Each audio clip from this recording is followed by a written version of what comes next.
Salom do'stlar, kanalda yangi bo'lsangiz obuna bo'lishni unutmang. O'zgidromet agentligi 11-13 mart kunlari respublika bo'yicha kutilayotgan ob-havo ma'lumotini e'lon qildi.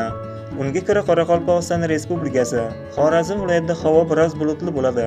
Yog'ingarchilik kutilmaydi. Harorat kechasi 11-martda 2 daraja iliq, 12-13 mart esa 0.5 daraja iliq, kunduz kuni 10-15 daraja iliq bo'ladi.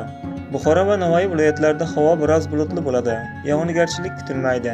Shamol sharqdan 7-12 metr/sekund tezlikda esadi.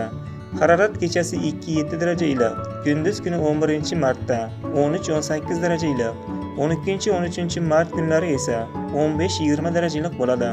Toshkent, Sirdaryo va Samarqand, Jizzax viloyatlarida havo biroz bulutli bo'ladi. Yog'ingarchilik kutilmaydi. Shamol sharqdan 7-12 metr/sekund tezlikda esadi. Harorat kechasi 2-7 daraja iliq, kunduz kuni 11-12 mart kunlari 13-18 daraja iliq, 13-martda esa 15-20 daraja iliq bo'ladi. Qashqadaryo va Surxondaryo viloyatlarida havo biroz bulutli bo'ladi. 11-martda ba'zi joylarda yomg'ir yog'adi. 12-13 mart kuni yog'ingarchilik kutilmaydi. Harorat kechasi 5-10 daraja iliq, kunduz kuni 11-martda 15-20 daraja iliq, 12-13 martda esa 18-23 daraja iliq bo'ladi. Andijon, Namangan, Farg'ona viloyatlarida havo biroz bulutli bo'ladi. Yog'ingarchilik kutilmaydi. Shamol sharqdan 5-10 metr/sekund tezlikda esadi. Harorat kechasi 2-7 daraja iliq, 11-12 mart 13-18 daraja iliq, 13-martda esa 15-20 daraja iliq bo'ladi.